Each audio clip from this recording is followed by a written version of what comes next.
Mesdames, Messieurs, j'espère que vous avez bien profité de la pause déjeuner. Nathalie Croiset, je suis à nouveau avec vous et pour la suite de ce forum franco-allemand de l'énergie en ligne, organisé, hein, je le rappelle, par le ministère fédéral allemand de l'économie et de la protection du climat, le ministère français de l'économie, des finances et de la souveraineté industrielle et numérique, le ministère fédéral allemand des affaires étrangères et l'Office franco-allemand pour la transition énergétique. 22 janvier, une date symbolique, hein, pour la France et l'Allemagne, puisqu'en 1963, je le rappelle, c'était la signature du traité de l'Élysée.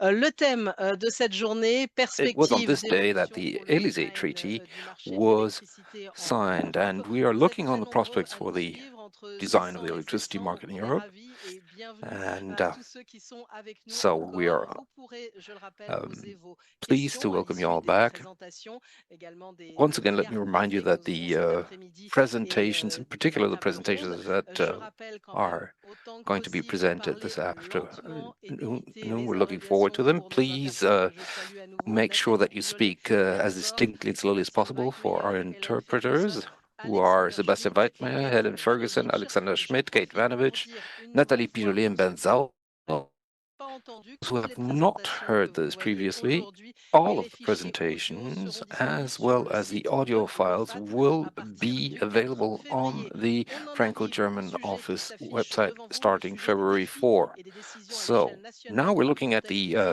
interdépendances européennes. Il y a challenges une and question de decisions that flexibilité.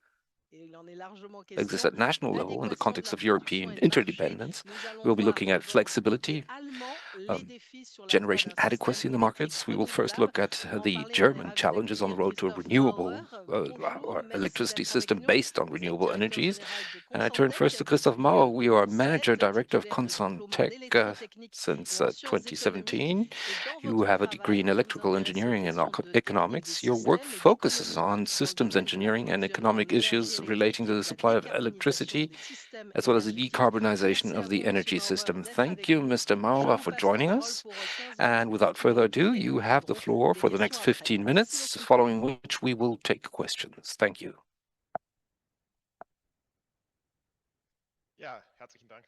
Thank you very much, Ms. Creuset. Very warm welcome to everyone. I'm very pleased to kick off the afternoon session. In the next 15 minutes or so, I'll be walking you through some of the challenges that the German system is facing on its path towards renewable and decarbonized energy. I hope I'm speaking slowly enough. It's a bit of a challenge, so if that is not the case, please signal to me that I should slow down. Next slide, please. I would like to start off by looking back at the year 2024 and highlight some of the data. These are data that you can access on the public platform of the Federal Network Agency. And I'd like to first highlight the installed generation capacities and look at two particular days, one in May and one in December, that highlight quite vividly the challenges. Mr. Perschmann actually already highlighted some of these elements in his presentations, but I do think that it might be helpful to come back to these. First of all, let's have a look at the installed capacity. You can see it on the left-hand side. They are listed in relation to the availability of the technologies. And first of all, there's a positive image. We have roughly 180 gigawatt installed on the basis that work on the basis of renewable energies. Solar energy is particularly growing particularly quick. We actually last year crossed the 100 gigawatt threshold, so more than 100 gigawatt. At the same time, the peak load is roughly at 85 gigawatt, and that already throws into relief one of the challenges. Just briefly, on the left-hand side, the dark brown and black fields, those are the shares of coal-fired energy in the mix, roughly 25 gigawatt in terms of installed capacity that are in the market and that are used in order to provide baseload and coverage. And at the same time, on this path towards renewable energies, we aim to phase out these particular capacities by 2030. So this means that within the short term, we have to replace 25 gigawatt installed capacity with other resources that can be regulated. So that's the first challenge that we face. The second challenge is can be seen in the upper diagram, the 12th of May, which was the day with a strong excess of solar generation. It was also the day where we had the lowest prices. Previous speakers have already touched upon the topic of negative prices that will have an impact. And the negative prices, well, as a consumer, you might ask yourself whether negative prices are that bad. But negative prices are a signal that something is not working well within the system, that at the end of the day, resources have to be mobilized in order to deal with the situation. And if you look at the situation on the 12th of May, around noon, early afternoon, 150 euro, well, minus 150 euro per megawatt. And then in the evening, they actually rose back to positive territory to 100 euro per megawatt. So this shows the enormous volatility that exists in some days, or on some days between noon prices and evening prices. And to compensate that, for example, with the help of storage capacities, will be one of the challenges. But there's another challenge or problem that is that we have numerous very small scale photovoltaic installations that cannot be regulated up or down, and actually they operate also independent from the price situation and continue to feed in, and therefore actually exacerbate the situation. And you can see this dark blue share here.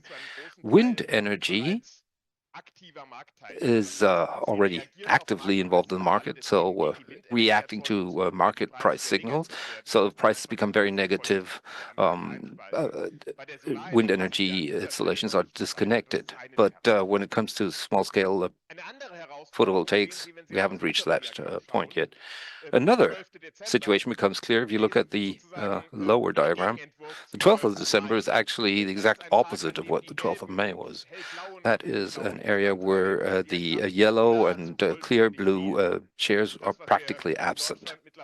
This is what we in Germany call Dunkelflaute, i.e. a day where the wind doesn't blow due to meteorological conditions, and there's low wind speeds, and at the same time, due to heavy fog, there's hardly any photovoltaic activity. So renewables do not contribute to covering demand. At the same time, demand is relatively high. And on the 12th of December, in the peak, on the crest, if you will, not just in Germany, but also in neighboring countries, peak prices were round about 900 euros. So you can see that the volatility is still there, because prices in the evening then fall well below 100 euro per megawatt hour. So we're much closer to the normal scenario in terms of prices there. But we also can see that in such a situation, we're facing challenges to fully cover the load. It wasn't a situation where there was a danger of shortage of supply, but we've imported energy. Those are the green the green field that you can see uppermost in the columns there. Those are energy that's energy that was drawn from conventional utilities. And it was also a day where we had to draw on coal-fired utilities. Without coal, it would have become very difficult to navigate this day. But at the same time, we still have a very high price volatility. So the challenge consists really on the one hand side to dampen price volatility. And flexibility on the demand side could contribute to that, but we also, in the medium and long term, also need to make sure that there is a supply certainty by making sure that additional capacity that can be regulated is built. So what we need is, on the one hand side, flexibility. On the other hand, securing of the resource adequacy, And those are the great challenges that we're facing. There are a couple of mistakes here in the footnotes. It should be safeguarding adequacy and flexibility in terms of uses.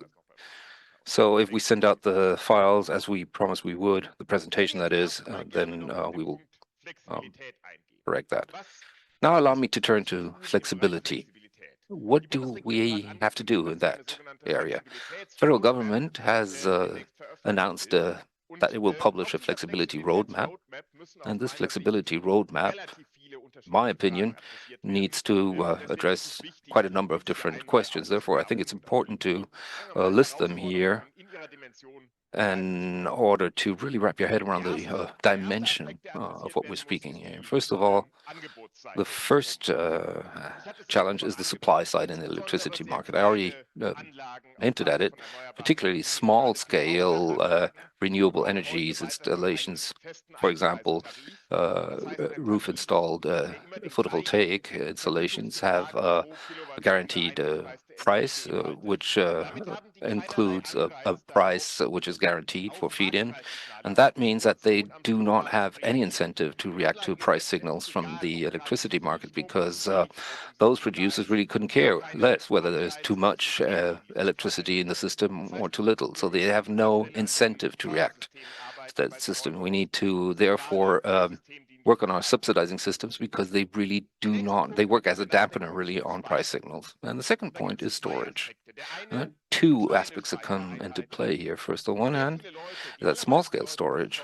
Most people that have a PV installed on their roof, for example, have a fitting battery storage system, and prices have gone down quite considerable, and therefore it makes sense from people's perspective. But Mr. Nimmermann, unfortunately, already pointed at the problem. These storage systems are not operated in a way that they provide any benefit to the system.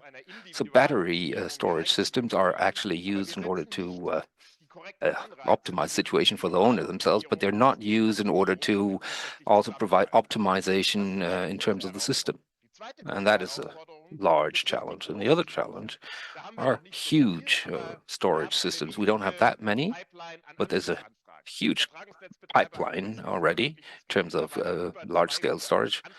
There are more than 200 applications for the connection of large-scale battery storage systems. They will not all be built, but if 10 gigawatts are actually built in the next couple of years, then that would be quite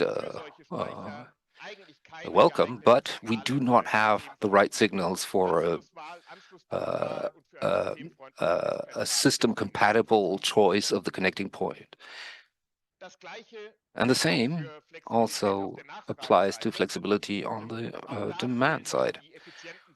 We lack the efficient signals, and particularly that are conducive to the system and the operation of the system. And then we have another problem, 2025.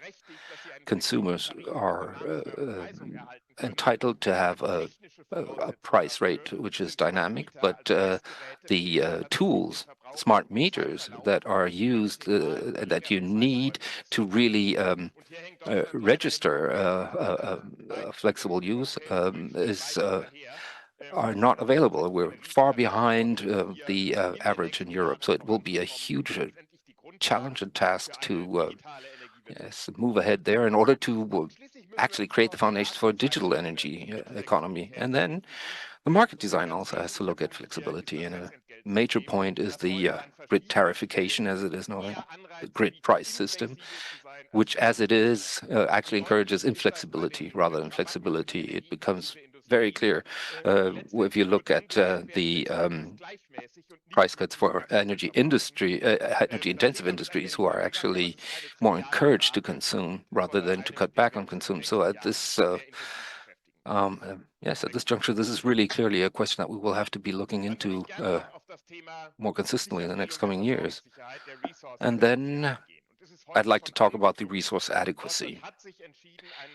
Already hinted at it, Germany aims at introducing a capacity market that France has already introduced a couple of years ago. So a system where power utilities and resources are actually compensated for the fact that they are on standby and available to be used in the case that they're needed. So not in contrast actually to the traditional energy market design where you are paid for your contribution, but actually you're being paid in this case for your ability to jump into action. So I don't want to get into the details of the market design here, but the challenge for Germany is that we need to develop a capacity market for an energy transition system. And the capacity markets that have been developed in the market and literature is full of examples that were basically based and predicated on large-scale utilities. But the future scenario will actually be marked by a huge variety of flexibility functions, and that is the current debate around which the flexibility in the market needs to be designed. But we have an incentive to invest quickly in flexibility capacities, but at the same time, in times of crisis, insecurity in the market rises. So we need to make sure that at the same time we also inject stability into the market, and that can really only work if the state moves in, setting up long-term contracts with those investors and operators of flexibility capacities. The state has a much better position to do that than other market participants. They can, for example, guarantee over 50 years remuneration. That is an investment certainty that's something that we absolutely need. And a centralized system with a strong role for the state is absolutely vital for that. And the other question is, how can we make the market compatible for the energy transition? These different technologies that are very often small scale, in some cases have not really been fully developed, where innovation is very important, that are really situated strongly on the consumer side. How can we actually include them in the capacity market? And that is an area where the centralized system can only go so far because they don't have also the knowledge in order to tap into decentralized systems, because there is no central operator in this case. So what you need is a decentralized capacity market. And this is sort of, so to speak, the field of tension, if you will, or the area in which the whole debate is situated. And this brings me to my last slide. In Germany, there's an ongoing debate on the capacity market design. The proposal that will be provided by the Ministry for Economic Affairs of the current government that is ending its mandate looks at a combined model. It looks complicated, but we actually contributed to this proposal.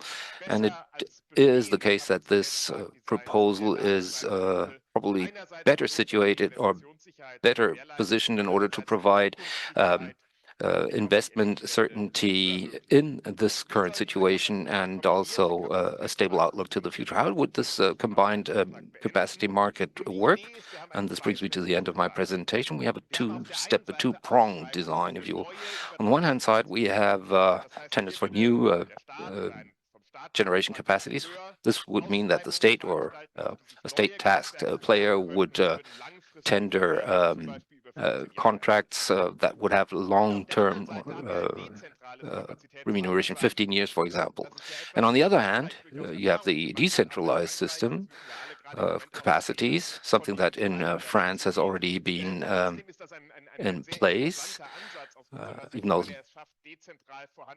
even in France there seem to be also suggestions to move away from that. But it is very interesting because it obliges the market participants to actually cover their contributions to peak loads with certificates. So the capacity certificates can be provided from existing utilities that meet certain criteria, but also those who are participating in the tender would have to issue capacity certificates into the market without receiving additional remuneration other than the remuneration that they receive from the state in the framework of the tender. And then participants can draw on these certificates. And a major aspect of this mechanism is that they can decide that they can activate the flexibility that exists in their own portfolios and therefore also contribute to reducing the peak load in the system. So I can actually purchase a certificate to cover my contribution to the peak load, or I can use my existing flexibility and thus reduce the number of certificates that I need to purchase. And this is an adequate mechanism in order to really reinforce the value of flexibility that cannot really be pressed into standardized products. And this would then be part of the capacity market design that usually only promotes large-scale installed utilities.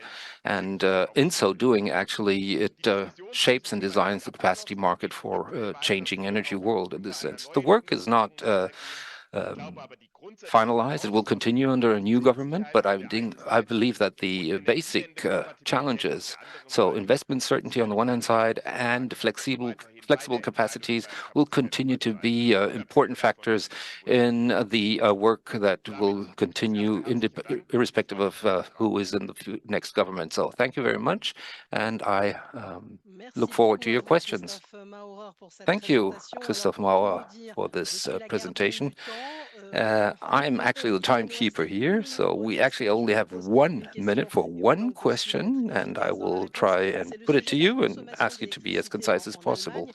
When it Nous comes to prédisons the qu'à moyen et long electricity terme, market elle in devrait Germany, augmenter en raison de l'intégration the sectorielle de prediction l'électrification. is Et that ces derniers temps, on a there observé will une be baisse de an consommation à partir increase de of quand pensez-vous que consumption la consommation due augmentera à to new nouveau? À quel technologies coming niveau in, but pourrait-elle in atteindre recent en times there 2030 has d'après been votre a reduction in estimation, consumption. Christophe So Maurer? what will the consumption pattern be to the run up to 2030?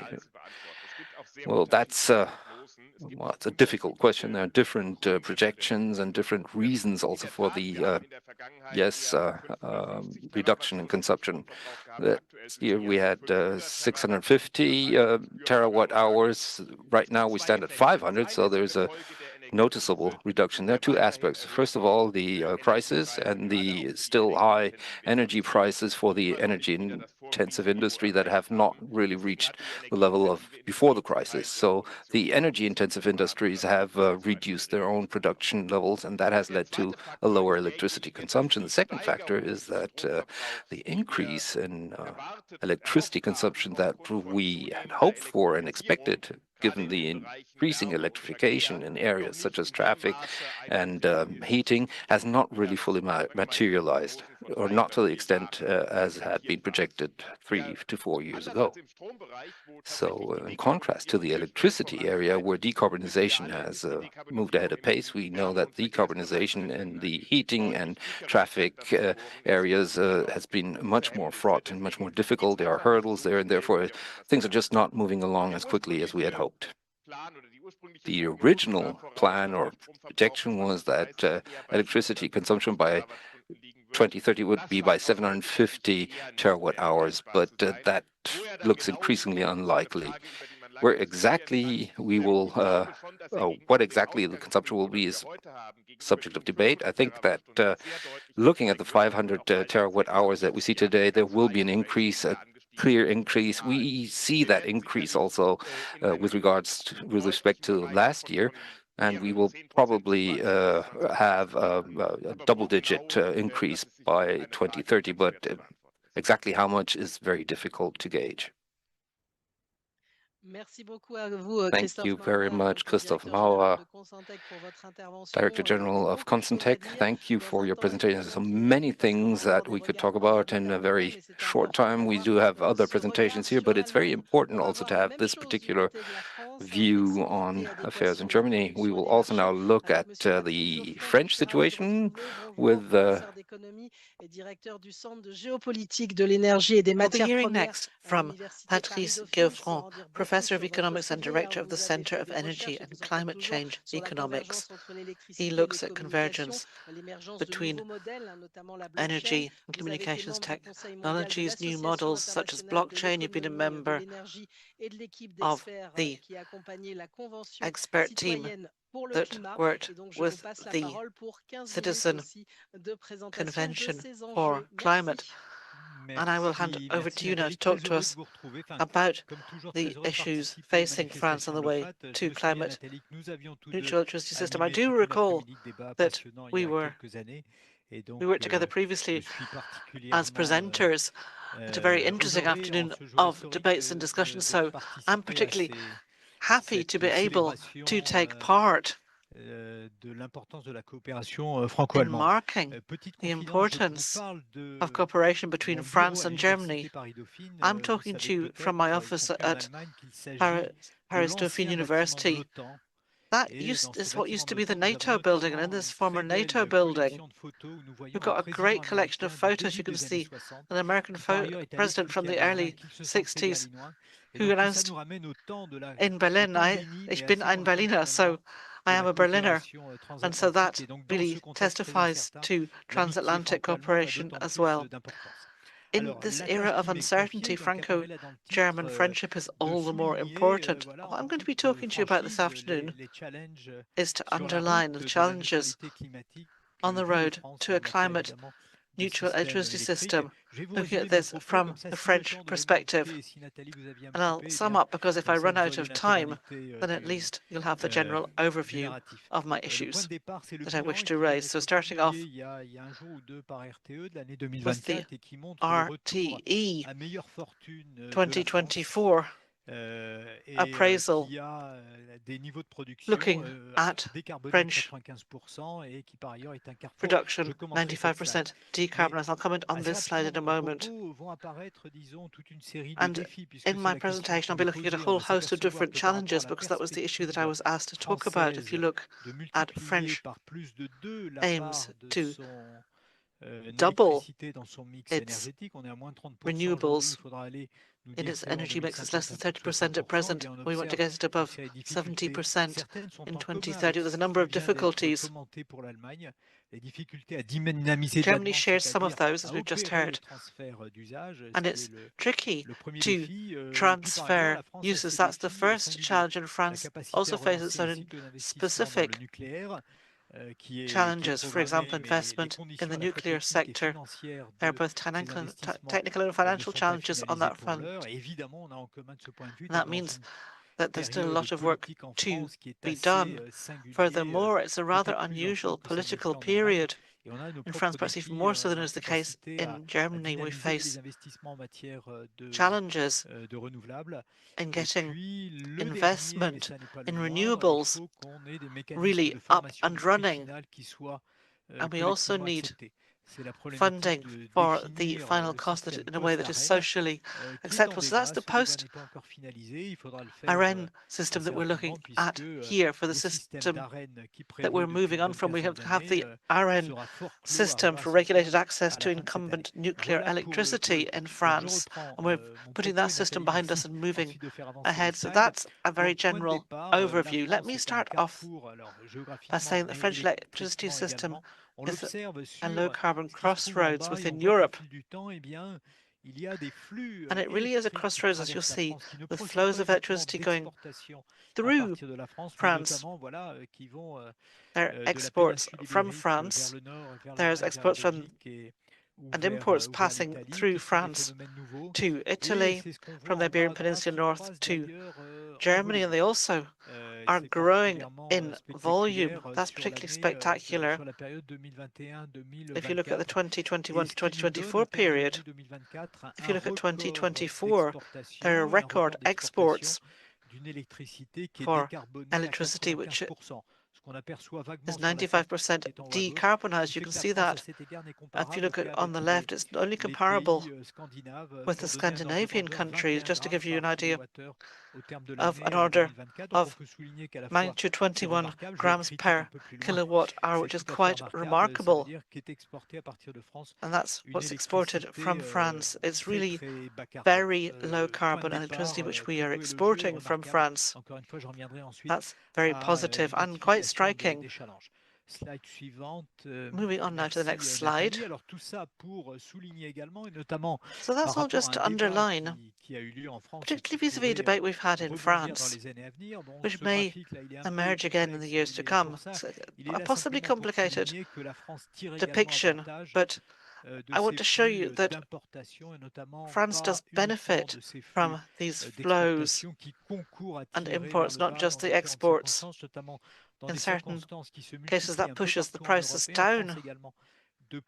There are scenarios where you have negative prices that you see across Europe and in France too. Un débat que je trouve assez malencontreux sur There's a rather l'intérêt que unfortunate pourrait avoir un debate pays comme la France avec about voilà, the un interest in parc having a country électronucléaire très largement like France développé à restreindre, as à garder part pour lui, je vais of le the dire equation. rapidement We've avec got mes mots, quite a lot son of électricité. Ce nuclear débat a surgi power. And the question is what au to moment do de la with crise. that Il electricity. pourrait The debate ressurgir au moment de arose l'échéance électorale during the et ça crisis, and me it may semble pas bubble faire up sens again pour différentes when we raisons, mais run up notamment to celle qui est elections as évoquée là. well. Slide suivante. And that's Merci the issue beaucoup. that I wish Alors, to pour rappeler raise également in this qu'en dépit de context. son merveilleux système électrique, la Now, France despite n'a its pas été fantastic electrical immune system, France has au not been moment du entirely choc immune 2022. to Ça the s'observe de différentes 2022 energy manières. Bon, shock. You can see that in a en number haut à of gauche, different vous ways. avez ce On the qu'a top coûté à la left, you France et à can d'autres see what pays, it mais cost singulièrement à la France France, and other countries as well, les but boucliers specifically amortisseurs France. tarifaires, 3,5% du PIB. Pour l'Europe entière, c'est un chiffre que j'aime bien rappeler, 2.5% of 700 milliards d'euros. GDP Pour l'Europe, y compris la Grande-Bretagne, pour la circonstance, for the 700 buffer. milliards d'euros. Donc 700 on a là billion une was the belle overall sum motivation à there, so there soutenir was la excellent décarbonation, qui est la seule motivation to move assurance ahead contre with ce type de decarbonisation, choc. which is the only Et way to puis, ce really qu'on a vu protect d'assez us remarquable, on le voit from apparaître sur la that kind carte of qui shock est en in haut à gauche, c'est future. l'inversion des If you look chiffres. at the map Le fait qu'on soit devenu dans cette on période, du the fait des top right, you'll difficultés see du parc that there's an électronucléaire inversion français of et de la flows. They're going problématique in de the fermeture opposite sur contrainte, on direction. est devenu It's because importateur of à cette nuclear période power et on a and fixed exporté term d'ailleurs du contracts. And gaz so we became an dans importer in that mes time différentes period, but we also activités. Je suis exported administrateur indépendant gas. I'm d'LNG. LNG, c'est la involved filière with d'Engie qui importe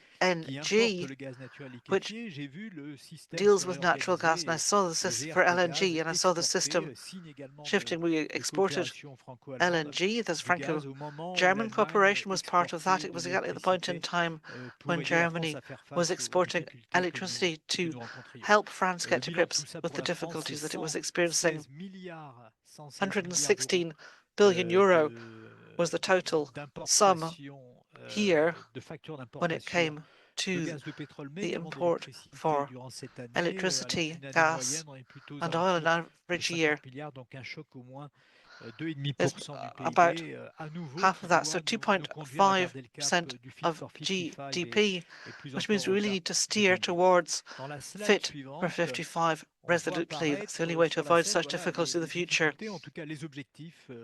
Donc là, on est dans les scénarios qui donnent en tout cas les ordres de grandeur Here you can see the d'RTE. orders of magnitude RTE for nous dit que la RTE. décarbonation, encore une fois, ça n'est RTE has pas told us that totalement singulier à la France, decarbonisation, évidemment, mais en tout cas, and this is not pour true la just for France, il France, but more s'agit de broadly se as well, certainly for projeter France. dans un avenir au milieu We're de ce looking siècle qui sera into the middle of this évidemment century, net zéro, puisque c'est l'objectif and that will collectif, mais be pour a ce faire, net qui sera zero plus future. électrifié. Si on veut avoir des ordres de grandeur au moment où nous If parlons, we on want tend to vers les have the right kind of 30%. order of Dans le mix magnitude, we're énergétique, on looking at doit aller à 30% in the 60% et energy mix. au-delà We need si to on veut have avoir des ordres de grandeur. 60% Alors évidemment, ça ne electricity couvrira pas tout, in the mix. mais tout ça suppose And that, of massivement des course, transferts d'usage. Et assumes ces transferts d'usage, on les transfers voit apparaître sur la of slide use. And qui you can suit. see that on the next Sur la slide slide. qui suit, on voit apparaître des ambitions dans différents So domaines. these are the Certains ambitions in sont various assez different conventionnels, realms. si on peut Some dire, are dans le fairly domaine du conventional, if I transport may say so. avec le véhicule Transport sector, for électrique. example, with D'autres electric peut-être plus vehicles. singuliers. Il y a une Others partie are perhaps de more unusual des orientations de or politique industrielle ou specific. There's d'attractivité qui pourraient industrial être policy, de industrial parvenir à ancrer en France des attractiveness, investissements which industriels might qui mean that seraient à we la get recherche d'une industrial investments électricité in décarbonée France et, espérons-le, mais c'est moins if garanti, business were looking for également low bon marché. carbon Derrière tout ça, on peut electricity and also visualiser, par hopefully exemple, des fairly data cheap centers. Ça pourrait être un des termes. electricity. It could be Voilà, data donc on a là centers, autant for d'ambitions, example. évidemment, That's qu'on pourrait one commenter, option. So we are mais le very temps va ambitious on this manquer, front. avec une observation qui apparaît Furthermore, directement just derrière one de thing mémoire. that I'd like to add Merci Nathalie. on the next slide. Non, elle apparaît un peu plus loin, mais en tout cas, on Or voit, actually, not oui, this one, the qu'en one tout after. But cas, à anyway, plus court here terme, you donc can là, see on a that un in horizon qui est bien plus the court que shorter celui qui est term, we've évoqué got a time précédemment, frame which is puisque shorter dans than le the cas one précédent, on cited était à previously. l'horizon 2050, donc We were du looking Green at Deal, à très court 2050, the terme, Green Deal sous framework. levier Here we're looking de at la réduction de nos the émissions de gaz à effet de levers serre, for donc pour achieving aller vers Fit le for Fit for 55 goals by 55, là, on a 2030. des défis dans ce domaine There are pour challenges tenir on nos this objectifs front qui sont to pas stick moindres que pour to l'Allemagne, our parce objectives. qu'il faut Our goals are multiplier just as d'un ambitious as facteur 2 à those in 3 Germany. You have to le multiply rythme by a de la factor of 2 or décarbonation qui a 3. été the pace of decarbonization that we've had to date. So there's direct and indirect electrification. The idea being to go down a step. You'll see the order of magnitude indicated here, and the elements that make that up will be addressed subsequently. So our long-term commitments within the framework of the Green Deal and our very short-term commitments within the context of Fit for 55 very much involve capacity to produce more electricity, and of course it has to be decarbonized electricity. There won't be any substitution between carbonized and decarbonized. And as I was saying, 95% of electricity was decarbonized in France in 2024. But we want to really make use of this leverage. On verra qu'il y a des questions juste après. Et puis, consommer plus d'électricité, il y a également autant de questions. Using energy efficiently and energy saving, and there are other measures too. We'll see that on the next slide. There's a question of demand. There's nothing brand new here. If you look at the comments we've heard on this, already our German colleague responded to Natalie on this. We're looking at monthly consumption being lower than in the same months during at the start of COVID, before the energy crisis. Pour l'Allemagne, évidemment, bon, à la fois There's some overlap here with what we've seen for Germany as well.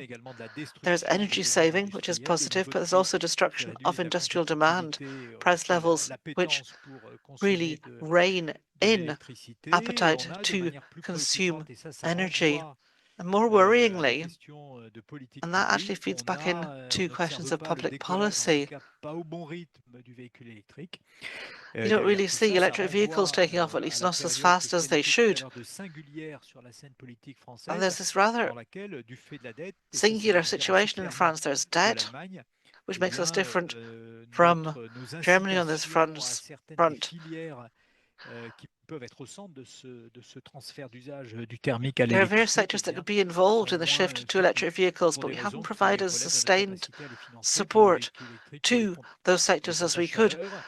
For example, that applies to electric vehicles, to heat pumps. The issue arose in Germany for electric vehicles, and as far as I know, there was a decision to stop subsidies, but it was more to do with room for manoeuvre in absolute terms, and was more related to the use of public funding in Germany. So anyway, as I was saying, in France, we're really at the heart of budget debates, which mean that a whole host of public policies are being rolled back. We need to look at their impact, of course, and the various ramifications that involves.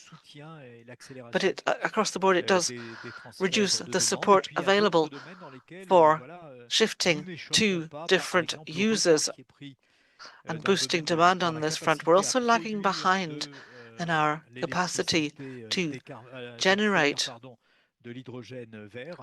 green hydrogen.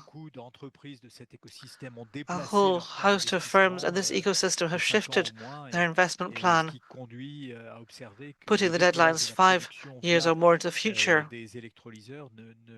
So the shift in production due to electrolysis is not part of the dynamics underpinning the demand structure. Same as for Germany, it's hard to make forecasts for the future, but there will be an impact on need for electricity. So here, you can see two slides on the left. Once again, an order of magnitude for closure scenarios for our nuclear reactors, so shrinking nuclear sector.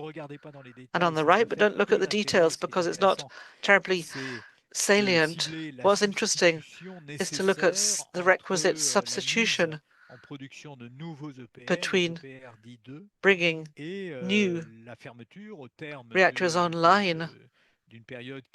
EPR2s are being brought online at present.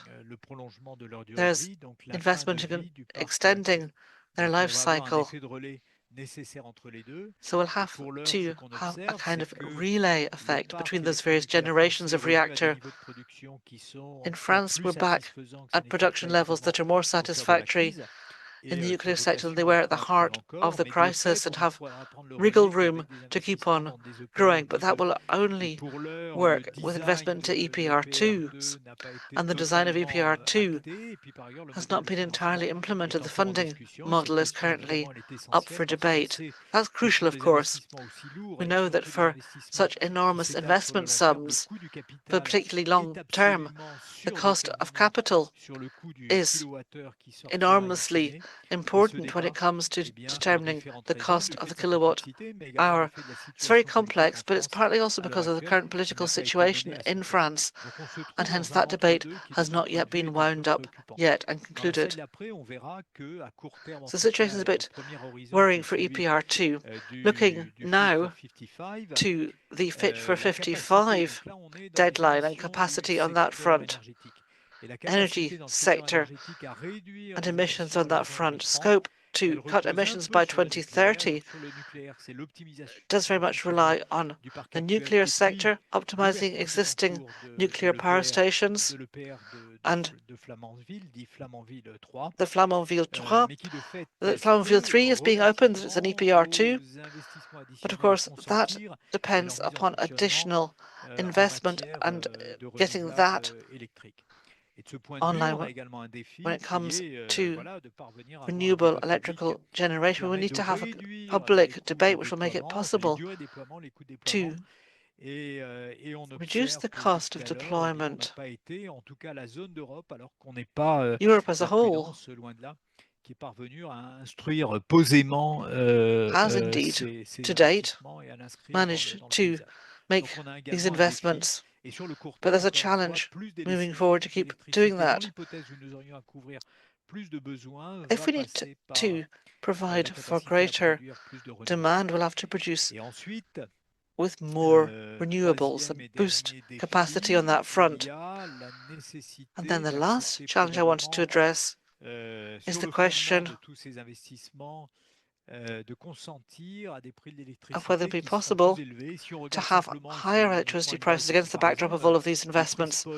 If you look at the spot prices for the first semester of 2024, you can see again that in France, compared with most of our neighbours, we have much lower prices, Netherlands as well, Italy very markedly, Belgium, only Spain is the exception that proves the rule.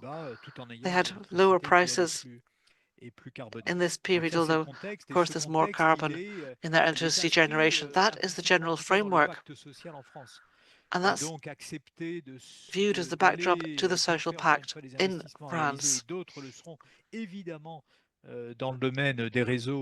This would be relevant, of course, looking at grids as well. If electricity prices are systematically higher in France, that would be problematic for households. Somebody from the French regulator will be speaking after me, as a matter of fact, so he will correct me if I'm wrong. It's always a French psychodrama.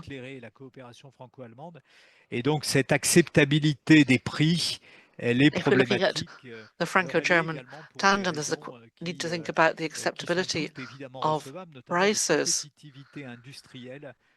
and what we can do in terms of industrial competitiveness for energy-intensive industries. As I know, Natalie is very strict in her timekeeping. So in this slide, you can see how the debate currently looks on the post-ARENH, moving away from the system we've had ARENH, just so you recall, is the regulated access to incumbent nuclear electricity. From 2000, it was dreamt up, implemented from 2011. So profits from the nuclear industry were taken and redistributed partly to open up the French market to competition. It's the so-called asymmetrical system. New entrants were treated differently from the historic incumbent. And this system